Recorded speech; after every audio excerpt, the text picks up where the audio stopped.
افسوس کے ساتھ اس سچائی کو قبول کرنا پڑ رہا ہے کہ ہم ہار چکے ہیں۔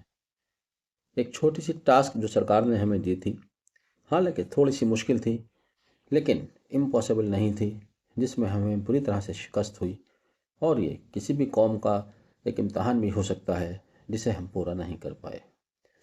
بات امید پورٹل پر وقف جائیداد کو اپلوڈنگ کرنے کی چل رہی ہے۔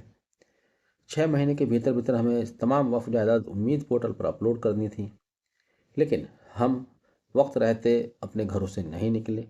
جب نکلے تو بہت دیر ہو چکی تھی، اور آج کی تاریخ میں جبکہ ابھی 5 دسمبر آنے میں 3 دن کا وقت بچا ہے، امید پورٹل پوری طرح سے ڈاؤن ہے، بالکل نہیں چل پا رہا ہے۔ اور یہ استھتی آج سے نہیں ہے، 30 نومبر سے پہلے سے ہے، 27-28 نومبر کے بعد سے ہے۔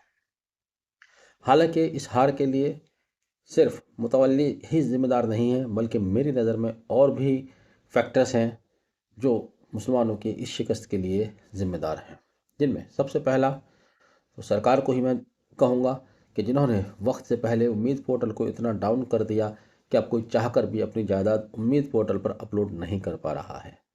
کر دیا میں نے اس لیے کہا چونکہ یہ محض ٹریفک کی وجہ سے نہیں ہو سکتا، اور اگر ٹریفک کی وجہ سے بھی ہے تب بھی یہ ایڈمن کی ذمہ داری ہے کہ وہ اس پورٹل کو، اس ویب سائٹ کو مینٹین کرے، اس کی سپیڈ کو صحیح کرے۔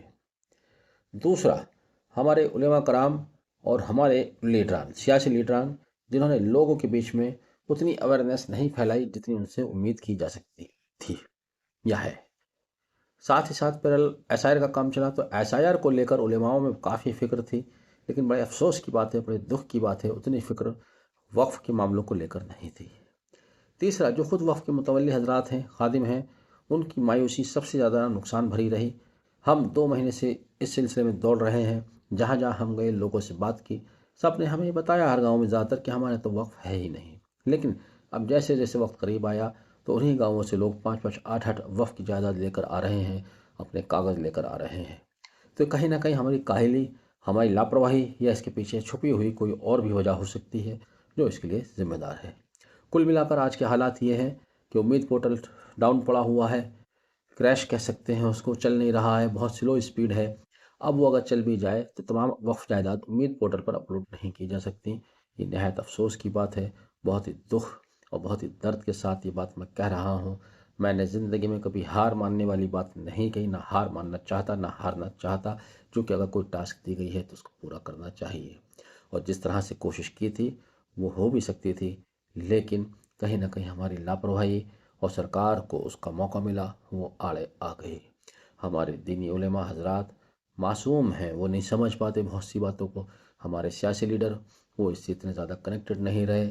اب کس کو روئیں، اب کس کو کہیں؟ کل ملا کر استھتی یہ ہے کہ پورے ہندوستان میں جتنی وقف جائیداد ہیں اس کی شاید 50% بھی، 50% بھی امید پورٹل پر اپلوڈ نہیں ہو پائی ہیں۔ آگے اس کی جو بھی پروز اینڈ کونز ہوں گے وہ سامنے آئیں گے۔ حالانکہ جو جائیداد امید پورٹل پر اپلوڈ نہیں ہو پائی ہیں ان کو کوئی نقصان نہیں ہونے والا، نقصان متولیوں کو ہوگا، ان کے اوپر جرمانہ لگ سکتا ہے، ان سے سوال پوچھا جا سکتا ہے، لیکن وقف جائیداد پر کوئی فرق نہیں پڑنے والا۔ پھر بھی جیسی سرکاروں کی نیت ہے اس کو دیکھتے ہوئے کچھ نہیں کہا جا سکتا کہ اب فیوچر میں کیا ہونے جا رہا ہے۔ افسوس کہ ہم ایک چھوٹی سی ٹاسک پوری نہیں کر پائے، ابھی تو آگے اور بہت سنگھرش کرنے ہیں، اب کیسے کریں؟